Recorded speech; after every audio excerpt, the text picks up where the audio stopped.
Hey, it's Craig and Thomas from OCR Aviation. Today we're going to take you on a ride on a 1982 414A. This airplane we've actually maintained for quite some time. We had it for sale, just went through its pre-buy, and we're going to make sure it's ready to go for its new home. It's closing escrow next week. We think it's one of the nicest 414As out there. Thought it'd be a great opportunity for you to come on a flight with us. So let's jump in and go for a ride.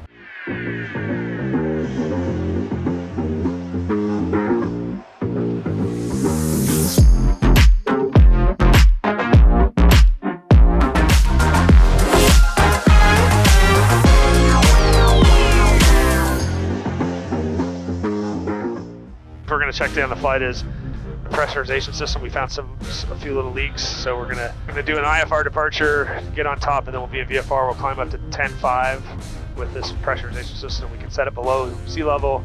That allows us to get the max diff before reaching 10.5, so we can check all the systems, the outflow valves, the safety valves, the controller. And so that's one of the main things we're going to test. And besides that, we're going to have a little fun flying.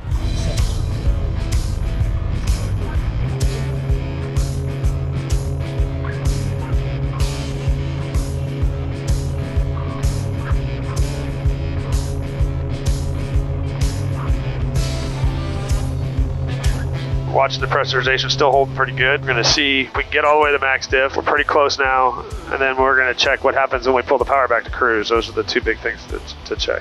Basically on the red needle now. And this is a 5.0 differential cabin. So what we do is we turn the sea level or the pressurization controller down below sea level, so we don't need to go all the way up to, what is it, 14, 15,000? I think it's 12,000 feet. And this way we can get the same result at a lower altitude, and it's just a little bit more efficient for our pilots to see how tight this cabin really is. All right, that's 500 to go out of 10 for 10,500. So we're at max diff now. And it's just starting to pop off, so that tells you, since we have it set below sea level, what it does is you verify that the safety valve is what will pop it off of the max diff.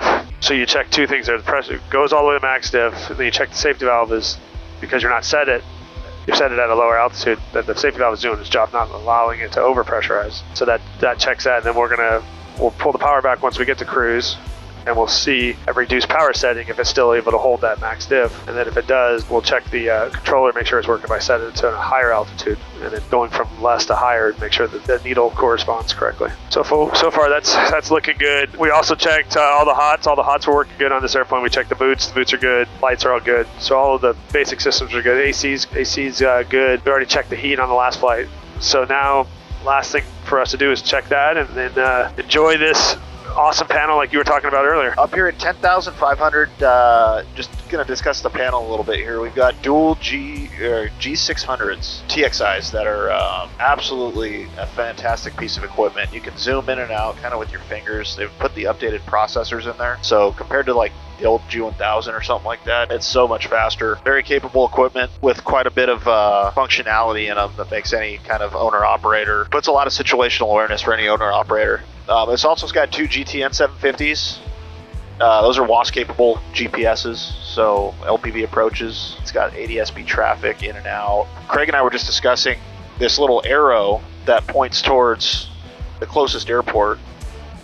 So some of these safety features that Garmin has built in is just absolutely phenomenal. Love a button on the autopilot. Yeah, and then it's got the GFC 600, which this is probably my third time flying this autopilot, and it's a great autopilot. I would say very similar if you're going to compare, built-in autopilots to the GFC 700, but it's got all the bells and whistles. It's got the flight director, it's got a yaw damper, it's got the wing leveler, and then it also has a smart rudder bias in case you lose an engine, which is, we've read up quite a bit on that. That's going to be the wave of the future as technology just keeps getting better and better. One thing that's kind of neat on these twin Cessnas, at least when I was learning to fly these, they had the big old round gauges that looked like, two Mercedes signs, and I remember thinking, they'd say if you wanted to just glance at the engines, they'd say you've got two Mercedes signs, and that means everything was in the green. But everything's kind of compacted here into this new Garmin unit, and you've got all of your fuel quantity, you got your oil temperatures, you got your oil pressure, manifold pressure, RPM, fuel flow, and then all of your individual EGT and CHTs. It's got a nice lean assist feature. I don't know if we're going to do that now. We set it to basically 21, a little over 21 aside. Okay. Keep running these a little bit richer. Keep the CHTs down while the engine's young. Cal flaps are now closed. So let's talk, Thomas, about 414As in general. Especially with this panel, to me, it's hard to be from a traveling airplane. You got pressurization.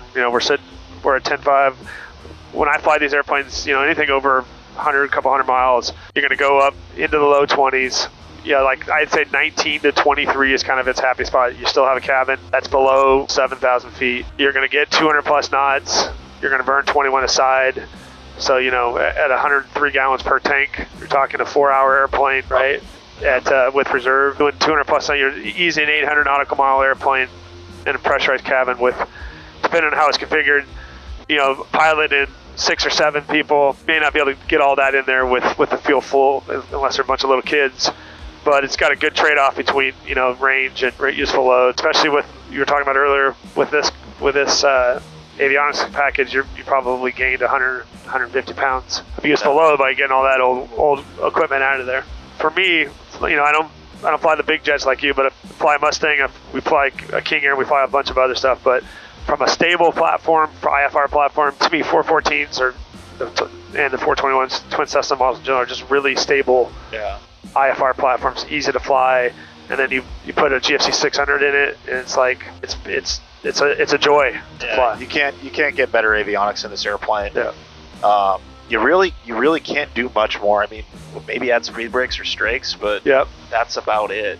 You really can't do much more to this airplane. That's kind of why we were talking about this probably being one of the nicest 414s we've seen through our shop recently. And obviously with brand new, literally 4 or 5 hours on these Ram 7 engines. Yeah, so I mean the Ram 7 335 horsepower engines, they can give you a lot of get up and go, and just with the Ram name and their reputation, it's a very popular mod on these not just 414s, but you'll see them on the 421s, you'll see them on the 340s as well. But the 414A, another thing, the big difference that they added to the 414A was the hydraulic landing gear versus the straight 414 that had the electric gear. You've got the 5.0 differential cabin, and then the fuel system, they just basically cleaned it up. This makes it really dummy proof, right? You got a main tank. Yeah. And then you have an ability to obviously push from the left to the right or vice versa in case of an issue. And that's another thing we did check on the taxi is we basically put the cross flows. We put the left tank on the right tank and the right tank on the left tank to make sure all that was working properly. And we do that on the ground to make sure that's probably the safest. Yeah, I do that on every flight. Even any of those other systems, if there's an aux tank, I always use the taxi to test aux tanks and crossfield. Do that on taxi. I get to the hold short. I switch back to the mains. So you've got good valves that they're doing what they're supposed to. The book says on these airplanes, have the low pump on for takeoff and landing. My philosophy, the way I was taught, is I turn them on, I run the engines, I turn the fuel pumps on low, and I leave them until I land. Other things in this airplane, we see a lot of twin Cessnas in the shop, and you see a lot of interesting interiors, a lot of bad paint jobs, and so besides the avionics, besides the new engines, this one's got a really nice interior. It's dark on the bottom, solid leather on the top. It's not the newest of paint jobs, but paint's in really good shape. Yeah, the paint and interior definitely were definitely highlights of this airplane. Approach news, runway 30 arrivals, runway 30. Did you guys want your IFR now, or once you get closer to the airport?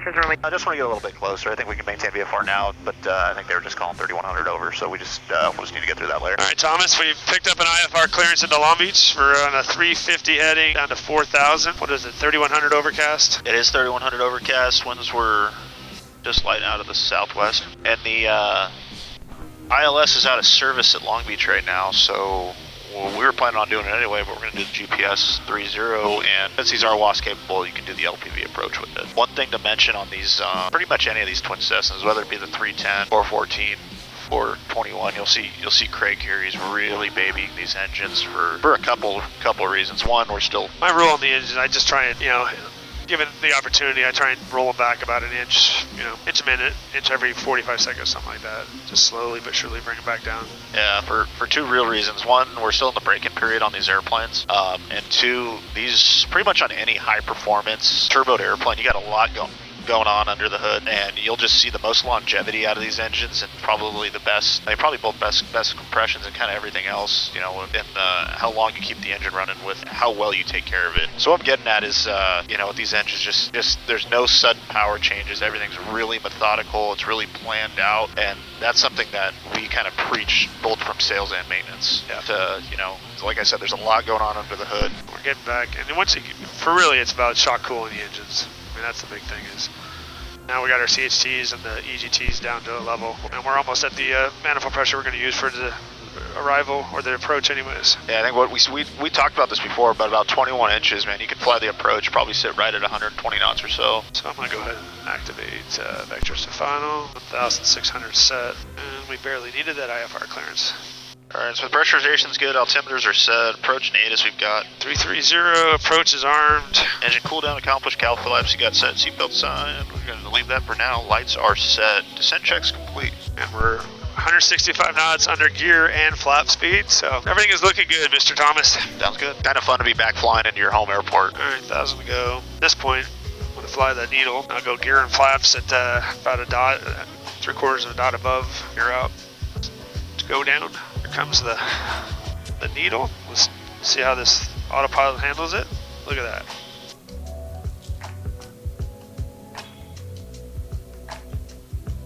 It's just like your G650, right, Thomas? Just like it. Hey, it could be debatable, these avionics compared to what we have. I mean, this is newer technology, really. Yeah. Different mission, but newer technology. Yeah. I think they started really rolling out the G650s in 2012. All right, there's a dot above.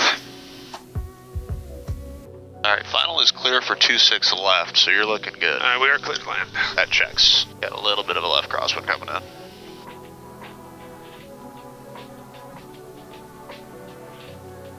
About 12 knots left to right.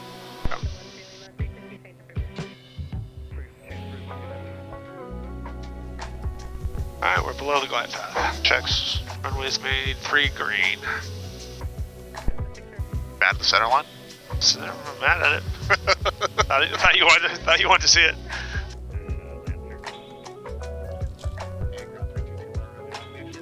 So we're back with you after the maintenance flight that we just did up around Catalina. We kind of put the airplane through its paces, checked all the systems. It's running great. Great airplane. And I think the new owners are going to be really happy just with the quality of this airplane, with the new engines, the new avionics, the pretty new paint, the new interior. Just an absolute impressive machine. Yeah, fun airplane to fly. I think they're getting a great airplane. We thought you guys would enjoy, flying in. Like we said at the beginning, of one of the best 414s out there. It's a joy to fly, and hope you guys enjoyed it. Thanks for coming along. Yeah, thanks for jumping in with us.